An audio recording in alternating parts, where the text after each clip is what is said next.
प्रिय छात्रों, कल मैथिली शरण गुप्त की कैकेयी का अनुताप हम और आप पढ़ रहे थे। उसका अवशेष भाग आज आगे आपको कैकेयी की अंतःमन की वेदना, जो एक कितनी कठोर निर्णय लेने वाली एक क्षत्राणी, पश्चाताप की आग में वह कैसे बिल्कुल गौमुखी गंगा बन जाती है। गंगा से तात्पर्य है कि गंगा का जो जल है वह शीतल है, सुगंध और पवित्र है। उसमें कोई भी कीड़े नहीं पड़ते हैं और वो तरण तारण करने के लिए यह जल सबसे श्रेष्ठ माना गया है, गंगा का जल। और जो उद्गम स्थल है गौमुख, तो आज कैकेयी का स्वरूप वैसा ही हो गया है। इस संदर्भ में आज चर्चा करेंगे। मैं जीआरवी से अनिल कुमार पुरवार। आगे की कड़ी में सीधे चलते हैं। यह सच है तो अब लौट चलो तुम घर को। जैसे ही ये बात कही कैकेयी ने, यह सच है तो अब लौट चलो तुम घर को, चौंके सब, अर्थात जितनी सभा में बैठे हुए लोग थे सब चौंक पड़े सुनकर अटल कैकेयी के स्वर को, कि एक कितने अटल थी अपनी बात के लिए कि जरा भी टस से मस नहीं हुई। राजा दशरथ जी बहुत समझाते रहे, इसके बाद भी उसने एक ना सुनी और कितनी सारी अनहोनी हुई। सबने रानी की ओर अचानक देखा, सबकी दृष्टि रानी की ओर अचानक मुड़ गई। वैधव्य तुषारावृत, अर्थात विधवा का जो स्वरूप होता है वो सफ़ेद साड़ी में लिपटा हुआ, तुषारावृत मतलब तुषार माने होता है पाला, सफ़ेद रंग का पड़ता है, इसी प्रकार के वो अपने वस्त्र पहने हुए थी। तुषार वृत्ता मतलब पूरे शरीर को सफ़ेद रंग में ढके हुए। यथा विधु लेखा, विधु माने ब्रह्मा ने जो लिख दिया था उसको कोई नहीं टाल सकता। बैठी थी अचल तथापि असंख्य तरंगा, तो वो वहाँ पर बैठी हुई थी सभा में और उनके मन में असंख्य विचारों की तरंगें उठ रही थीं। वह सिंही अब थी हाहा, तो सिंही माने सिंहनी के समान, एक शेरनी के समान, जो दूसरों का आहार मतलब जना कर लेती है मनुष्यों का, जिस प्रकार के दशरथ स्वयं आहार के शिकार हो गए। वह सिंही अब थी हाहा, मतलब जना आश्चर्य की बात है। हाहा शब्द जो आया है ये विस्मय बोधक है। हाहा गौमुखी गंगा, बड़ी आश्चर्य की बात है कि आज वो कैसी हो गई थी, गौमुख की गंगा हो गई थी, अर्थात पतित पावनी हो गई थी, तरण तारण करने वाली हो गई थी। सबको यह कैकेयी के शब्द बड़े ही प्रिय और मंगलकारी लगे। हाँ जनकर भी मैंने ना भरत को जाना, आज उसने स्वीकार किया है कि मैंने भरत को जन्म देने के पश्चात भी भरत की गहराई और गंभीरता को नहीं पहचाना है कि इसकी साधुता क्या है, इसकी गंभीरता क्या है, इसकी गहराई क्या है, इसका त्याग क्या है, इसका बलिदान क्या है, इसका भाई के प्रति प्रेम कितना है, ये मैं नहीं समझ पाई। सब सुन लें, पूरी सभा की ओर इशारा करते हुए माता कैकेयी ने कहा, सब सुन लें, तुमने स्वयं अभी ये माना कि मैंने ये बात स्वीकार कर ली है।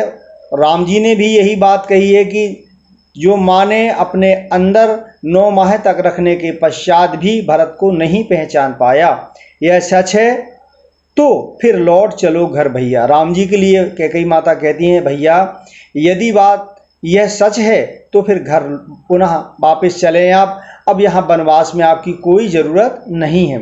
अपराधिन मैं हूँ तात, हे पुत्र, तात यहाँ पुत्र के लिए आया, हे पुत्र मैं तुम्हारे इस बात के लिए अपराधिनी हूँ, मैंने तुम्हारे साथ अपराध किया है। तुम्हारी मैया, जिसे तुम सबसे ज़्यादा मैया मैया कह करके बचपन से पुकारा करते थे, आज भी वही तुम्हारा हमारे प्रति कहना चाहिए भाव है। उस नाते आप फिर से कहना चाहिए मैं तुम्हारी अपराधीन हूँ। दुर्बलता का ही यह विशेष शपथ है। अगर ये दुर्बलता न होती पुत्र भाव की, यही मेरी कमजोरी थी। अब अगर समझ गए हो तो आप माँ की ये कमजोरी होती है। विशेष शपथ है, आपको मैं शपथ देती हूँ, कसम रखाती हूँ, पर अब लाजन के लिए कौन सा पथ है। अब अबला अपने लिए उसने कहा है, अबला जन, अबला कैसी हो गई अबला, अब आपको हम पहले भी बता चुके हैं, फिर भी पुनः उसकी हम पुनरावृत्ति कर दे रहे। अबला वह स्त्री कहलाती है जब वो जन्म लेती है, कन्या रूप में होती है, तब पिता के घर में उसके कहना चाहिए रक्षक उसके पिता होते हैं, उसके भाई होते हैं। जब वह विवाहिता हो जाती है तब उसके रक्षक पति होते हैं। जब पति नहीं रहते हैं तो उसके रक्षक उसके पुत्र होते हैं, और जब पुत्र भी उपेक्षा कर दे तब ऐसी स्त्री को अबला शब्द आता है जिसका कहीं कोई सहारा ना हो। तो पर अबला जन के लिए कौन सा पथ है, तो अब आप ही बताएं कि मैं अब इस समय अबला स्थिति में हूँ, भरत ने भी मुझसे मुख मोड़ लिया है, अब मैं अबला हूँ, तो मेरे लिए कौन सा जिंदगी का जीने का एक रास्ता है वो तुम ही बताओ। तुम यहाँ वनवास में आ गए। यदि मैं उकसाई गई भरत से हूँ, तो ये कैकेयी जी अपना स्वयं बता रही हैं कि यदि भरत ने मुझे राजगद्दी लेने के लिए या राजपाट लेने के लिए जरा भी उकसाया हो, अब देखो बहुत बड़ी बात कहने जा रही हैं, यदि मैं उकसाई गई भरत से हूँ तो पति समान ही स्वयं पुत्र भी खोऊं। देखो कितना बड़ा निर्णय लिया, कितनी बड़ी आन की बात कही उन्होंने। तो पति समान अर्थात महाराज दशरथ के समान मैं अपने पुत्र भरत को भी खो दूं, अर्थात एक किस्म से सौगंध ही ली हो उन्होंने। ठहरो मत रोको मुझे। अब इतने में जैसे ही उन्होंने ये बात कही, सारी सभा, सारे गुरुजन और भी माताएं सब लोग कहना चाहिए कि क्या कह रही हो, मतलब जो है तो रोकने लगे। तो कहा कैकेयी ने, रोको मत, ठीक है, मैं जो कह रही हूँ उसको ध्यान से सभी लोग सुन लो, पाओ यदि उसमें सार उसे सब चुन लो। यदि मेरी इन बातों में जरा भी सार तत्व है तो सब लोग उसको ग्रहण कर लें, समझ लें। करके पहाड़ सा पाप, मैंने पाप तो किया है पहाड़ के समान, करके पहाड़ सा पाप मौन रह जाऊं, और मैं मौन रह जाऊं ये नहीं है संभव। राई भर भी अनुताप न करने पाऊं, यही ये पाठ का सारांश यहाँ पर आ जाता है, कैकेयी का अनुताप। राई भर, राई माने एक छोटा सा एक दाना होता है, तो राई भर भी अनुताप न करने पाऊं, मेरा तो अपराध पहाड़ के समान है और मैं प्रायश्चित कितना कर रही हूँ, एक राई के दाने के समान, इतना भी मैं प्रायश्चित न कर पाऊं तो ये गलत बात है। थी सनक्षत्र, उस समय जो नक्षत्र खिले हुए थे, सुबह होने को आ गई थी नक्षत्र शशि निशा, और शशि माने चंद्रमा पूरा अपना था, रात्रि का समय था, ओस सुबह का समय आ गया, ओस सुबह ही टपकती है, तो ओस टपकाती, तो ओस टपकने लगी, मतलब पूरी रात ये सारी चर्चाएं चलती रहीं। रोती थी नीरव सभा, अर्थात वो पूरी की पूरी सभा, ये आपसी जो वार्तालाप राम जी, भरत जी और माता कैकेयी के बीच में जो चल रहा था, पूरी सभा सब नीरव हो गई थी, सब कहना चाहिए बेहाल हो गई थी, और रोते रोते साथ साथ ऊपर से आकाश मंडल से भी ओस की बूंदें गिरने लगी थी। यहाँ प्रत्येक व्यक्ति की आंखों से झरझर करके आंसू निकल रहे थे। नीरव सभा हृदय थपकाती, और सबके हृदय में मतलब जो है एक दूसरे को थपकी देख करके ढाढ़स बंधा रहे थे। उल्का सी रानी दिशा दीप्त करती थी, जिस समय रानी कैकेयी बोलने लगती थी तो ऐसे लगता था जैसे आकाश मंडल से कोई उल्का पिंड टूट टूट करके गिरा, एक एक शब्द कहना चाहिए बिल्कुल अंगारे के समान टूट के आकाश मंडल से गिर रहे थे उस सभा में, और वही दीप्ति, वही उसी तरह से प्रकाश हो रहा था। सब में भय विस्मय, सब में भय भी था और विस्मय माने आश्चर्य भी था। आश्चर्य किस बात का कि देखो तो एक जिसके प्रति सारी सभा का नफरत का भाव था, आज उनके हृदय की, कैकेयी माता के हृदय की सारी नफरत निकल करके आज बिल्कुल पतित पावनी गंगा के समान वो उनकी वाणी से शब्द निकल रहे थे। विस्मित, इसी बात को लेकर के सब में विस्मय था, आश्चर्य था और खेद भरती थी, और उसे अपने आप में खेद हो रहा था, घृणा हो रही थी।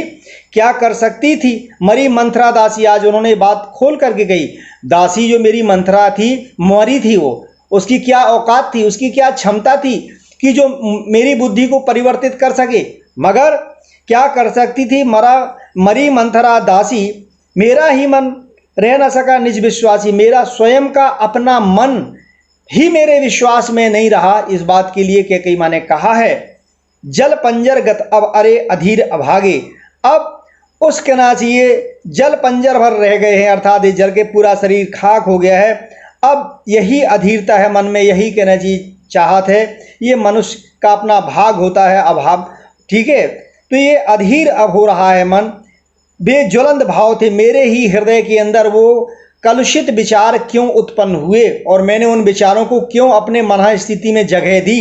वे ज्वलित भाव थे स्वयं तुझी में जागे। तो अपने आप को कोस रही है कैकेयी माता कि तेरे अंदर हे कैकेयी ऐसे बुरे विचार कैसे मन में जन्म ले लिए और कैसे तू उस आग में जलने लगी और वो भाव कैसे जाग गए। पर था केवल क्या ज्वलित भाव ही मन में? क्या केवल यही एक भाव मात्र शेष रह गया था मन में पीड़ा देने के लिए? क्या शेष बचा था कुछ न और इस मन में? इसके अलावा और सोचने के लिए कुछ भी नहीं बचा था। कुछ मूल नहीं वात्सल्य मात्र क्या तेरा। तो कह रही हैं एक माँ के हृदय में पुत्र के प्रति जो वात्सल्य होता है, क्या उसकी कोई वैल्यू नहीं है, उसका कोई मूल्य नहीं है, उसकी कोई गणना नहीं है, उसकी कोई कीमत नहीं है। तो अगर मैंने अपने मातृत्व भाव के कारण वात्सल्य रूप में अपने पुत्र भरत के लिए राज मांग लिया तो मैंने कौन सा अपराध कर दिया, कौन सा पाप कर दिया। ये बात कह रही कुछ मूल्य नहीं वात्सल्य मात्र क्या तेरा, पर आज अन्य सा हुआ वत्स भी मेरा। यहाँ भरत जी के लिए वत्स शब्द आया है। ये आज मेरा वत्स भरत मुझसे भी कैसा हो गया, अन्य सा गैरों जैसा हो गया है। थूके मुझ पर त्रैलोक भले ही थूके। सारी त्रिलोक मतलब जना तीनों मतलब जना लोक मुझे ऊपर जो भी अपशब्द कहना चाहें, जो भी भला बुरा कहना चाहें कह लें, ठीक है। जो कोई जो कह सके कहे, क्यों ना चूके। अब यही तो अवसर मिल गया है सबको सब कुछ कहने का। गलती मैंने की है, मैं सुनूंगी। छीने ना मात्र पद। अब यहाँ पर सबसे बड़ा कष्ट होता है कि पुत्र यदि माँ को मान सम्मान नहीं देता तो दुनिया में इससे बड़ा कष्ट कुछ हो नहीं सकता है। तो प्यारे बच्चों, इस पाठ से हमको ये शिक्षा लेनी, छीने ना मात्र पद किंतु भरत का मुझसे ये भरत माता का पद न छीने, मुझे माता कह कर के पुकारे। रे राम, ये प्यार भरा दुलार भरा शब्द है। जब वो राजमहल में रहते थे तो रे राम करके ही माता कैकेयी बड़े प्यार से बुलाती थी। रे राम, दुहाई, दुहाई माने किसकी कसम खाऊं, किसकी सौगंध खाऊं, करूं और क्या तुझसे किसकी सौगंध खा करके मैं अपनी बात को प्रमाणित कहूं कि मुझसे कितनी बड़ी गलती है और मैं उसका अनुताप कर रही हूं, उसका पश्चाताप कर रही हूं। कहते आते थे यही अभी नरदेही। अभी संसार में एक लोक कथा लोकोक्ति यही थी, कहते आते थे यही अभी नरदेही। माता ना कुमाता पुत्र कुपुत्र भले ही। माता कभी कुमाता नहीं हो सकती है, पुत्र भले ही कुपुत्र निकल जाए। तात्पर्य यही है कि माता अपने पुत्र के साथ कभी भी गलत व्यवहार नहीं कर सकती है। पुत्र भले ही माता को उतना मान सम्मान दें अथवा ना दें। मगर आज यहाँ ये उक्ति बिल्कुल उल्टी सिद्ध हो रही है। कैसे? अब कहें सभी यह हाय, मुझे हाय मतलब दुख के साथ कह रही हैं कि अब कहें सभी यह हाय विरुद्ध विधाता। विधाता परमात्मा बिल्कुल विरोध में हो गया है पुत्र पुत्र ही, क्योंकि पुत्र भरत तो अपनी जगह सही है, पुत्र पुत्र ही रहे। कुमाता माता, आज कुमाता हो गई है माता, आज बुरी हो गई है माता। संसार में ये उदाहरण एकदम विपरीत हो गया है। बस मैंने इसका बाह्य मात्र ही देखा, मैंने तो इसको पुत्र रूप में बाह्य मात्र ही इसका देखा, दृढ़ हृदय ना देखा कि इसके हृदय के अंदर कितने चट्टान भरे निर्णय लेने की क्षमता है। मृदुल गात ही देखा मैंने, छोटे से एक बालक के रूप में इसको देखती रही, वही मृदुलता भरे भाव को वही देखती रही, उसी शरीर को उसी भाव को देखती रही। परमार्थ ना देखा कि कितना बड़ा परमार्थी है, त्यागी है। पूर्ण स्वार्थ ही साधा, पूरा स्वार्थ ही इसके साथ साधा। इस कारण ही तो हाय आज यह बाधा, इसी कारण से हाय अंदर से आय भरी आवाज निकलती। आज यह बाधा, ये परेशानी, ये मुसीबत आके खड़ी हो गई है। युग युग तक चलती रहे कठोर कहानी। मेरे जीवन में मैंने जो निर्णय कठोर निर्णय लिया है तो इसकी कथाएं, इसकी बातें, इसकी चर्चाएं सदैव चलती रहेंगी। रघुकुल में भी थी एक अभागिन रानी, रघुकुल रीत सदा चली आई, प्राण जाए पर बचन न जाए, ये कहानी प्रसिद्ध थी। आज से एक उसी राज्य में ऐसी अभागिन रानी कैकेयी हुई है कि जन्मों जन्मों तक कहना चाहिए, जब तक मैं दूसरे शरीर में जन्म लेती रहूंगी इस अभागिन रानी की चर्चा का की कहानी गाथा सुनती रहूंगी। निज जन्म जन्म में सुने जीव यह मेरा। जब मेरा ये शरीर विभिन्न प्रकार के शरीरों में हमारा जीव जब प्रवेश करेगा तो युगों युगों तक यही कहानी सुनता रहेगा कि रघुकुल में एक ऐसी रानी थी जिसने सब कुछ विध्वंस कर डाला था। धिक्कार, अपने आप पे धिक्कारती हैं, उसे था महास्वार्थ ने घेरा। वह रानी, वह कैकेयी को ऐसे महास्वार्थ ने कैसे घेर लिया जो राम के ऊपर अपनी जान निछावर करती थी। जरा सी देर के लिए कि नहीं भरत के लिए इतनी पिघल गई और राम का सारा भाव सब तिरोहित कर दिया। 100 बार धन्य वह एक लाल की माई।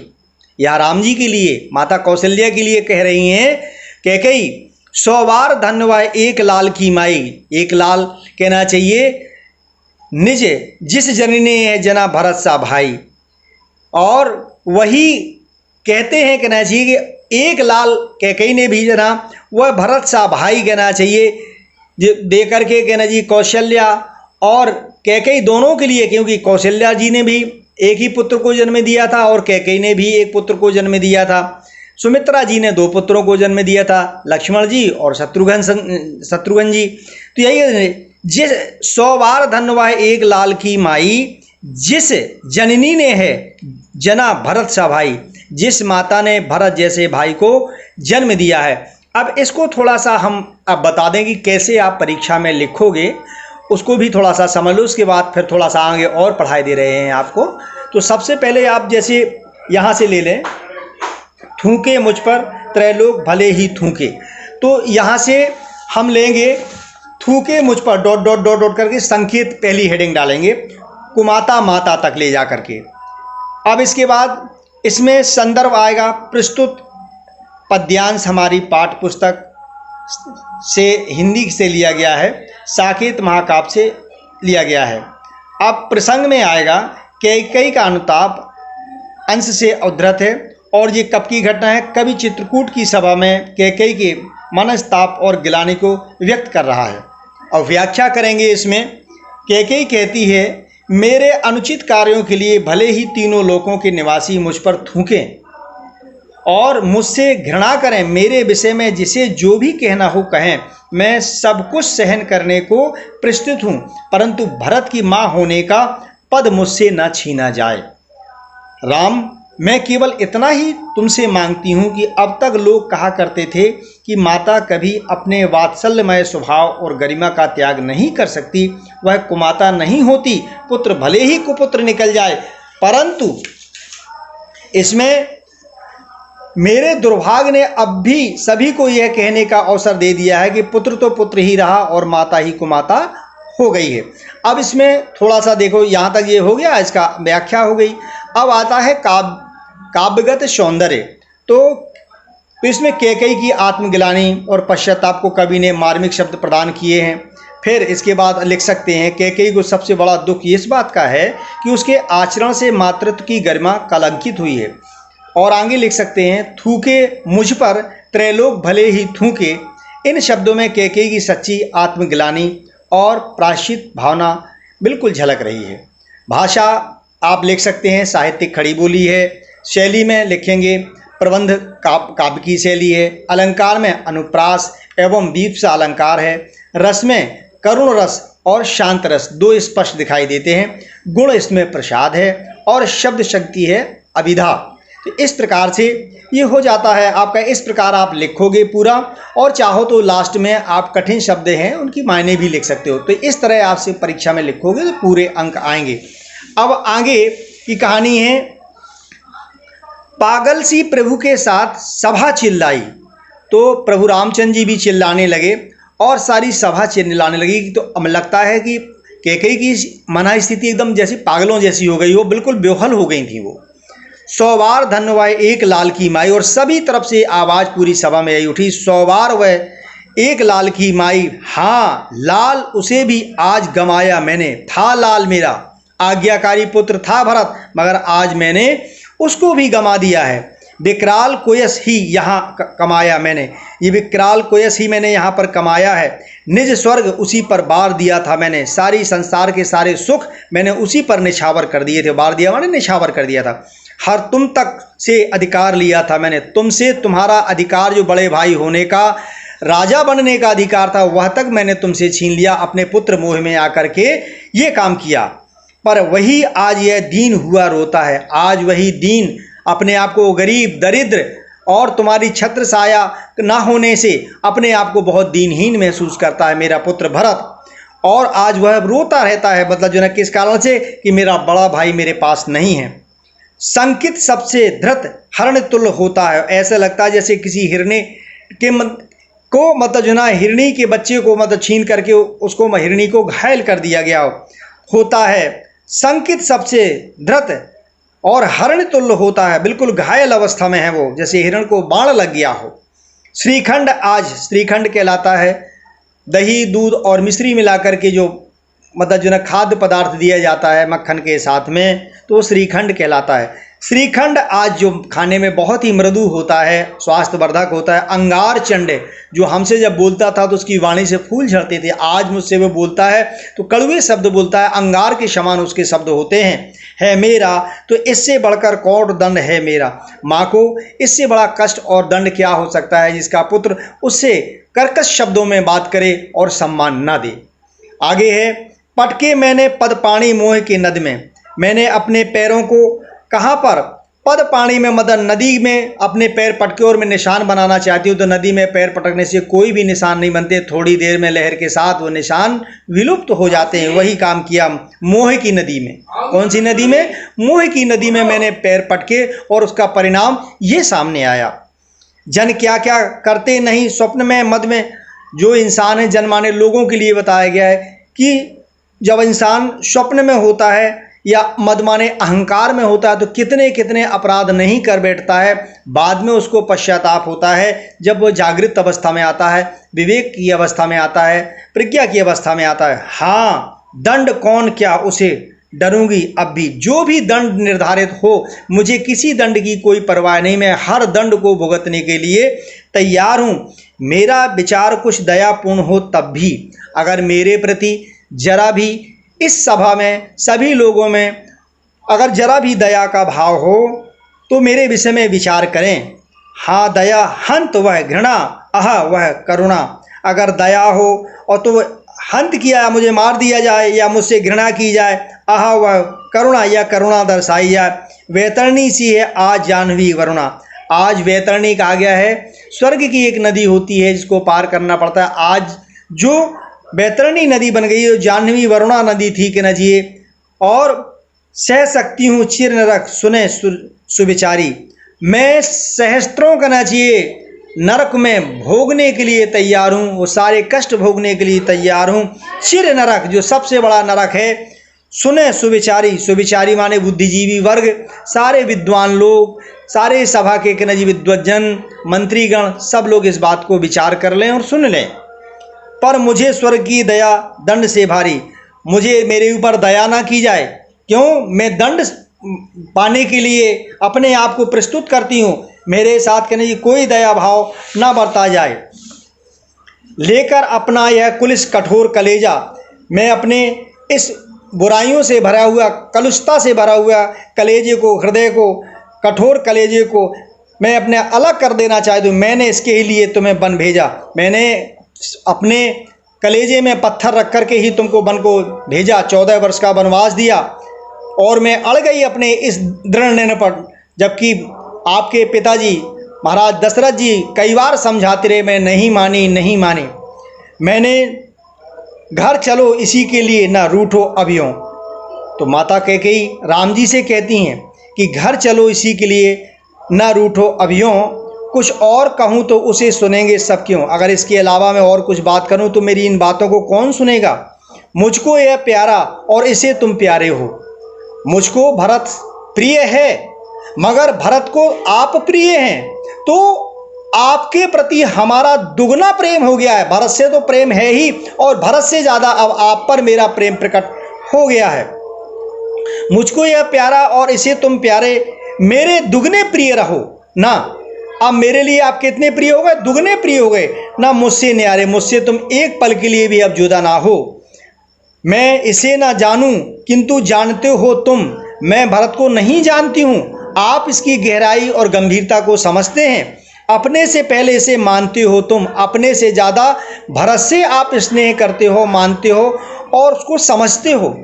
तुम भ्राताओं का प्रेम परस्पर जैसा, तुम भाइयों में जैसा शुरू से बचपन से अब तक वो प्रेम था, आज भी मैंने वही देखा और वो प्रेम सदा बना रहे, ये भाव मैं चाहती हूँ। तुम भ्राताओं का प्रेम परस्पर, भ्राताओं ने भाइयों से परस्पर वैसा ही बना रहे जैसा पहले था। यदि वह सब पर यूँ प्रकट हुआ है वैसा, अगर सच्चे मायने में प्रकट हुआ है तो वैसा ही बना रहे।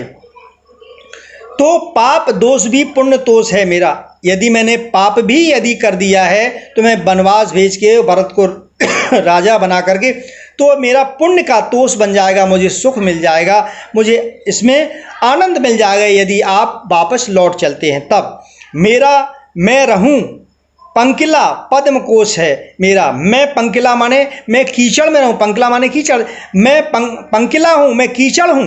पर पद्म कोश माने मेरे नाभि कमल में, नाभि में वो जो कमल खिला है, पद्म हजारों कलियों वाला भरत रूपी मतलब जो ना पुष्प, कमल का पुष्प मेरा आगत ज्ञानी जन उच्च भाल लेकर, और आगत आने वाले समय में ज्ञानी जन ऊंचे ऊंचे मस्तक उठा करके कहना जी भरत की जब चर्चा करते हैं, समझावें तुमको अतुल युक्तियां देकर, तुमको अनेक प्रकार की युक्तियां देकर के सारे ऋषि और सारे कहना चाहिए गुरु, आपको माताएं सब लोग समझा रही हैं। तो समझावें तुमको अतुल युक्तियां देकर, बहुत से मतलब जो ना आहाने देकर के, बहुत से मतलब उदाहरण देकर के आपको समझाया जा रहा है। मेरे तो एक अधीर हृदय यह है बेटा, मेरा तो हृदय अधीर भरत के लिए ही कि कहीं कुछ कर ना ले, यही डर मुझे सताया जा रहा है हे राम। तो उसने फिर तुमको आज भुजा पर भेंटा, आज उसने फिर अपनी बाहें फैला करके आपको छाती से लगा लिया। यहाँ पर कहना चाहिए ये आपका कैकेयी का अनुताप पूर्ण होता है। इसको ध्यान से आप लोग देख लोगे, समझ लोगे और लिख लोगे। साकेत के ये अंश पूरे हो गए। लिखने की विधि आपको बता दी गई है कि सबसे पहली हेडिंग आप संकेत डालोगे, इसके बाद संदर्भ डालोगे, इसके पश्चात आप प्रसंग डालोगे जिस प्रसंग को लिखना है, इसके बाद आप उसकी व्याख्या करोगे। व्याख्या करने के बाद आप उसमें कठिन शब्द और रस छंद जो भी लिखना और चाहें या की मायने हैं तो आप लिख सकते हो। यहाँ पर आपका ये पूर्ण हुआ कैकेयी का अनुताप। अब आगे की कड़ी अभी इसमें एक शेष और है गीत, इसको हम अगले चरण में देखेंगे। धन्यवाद।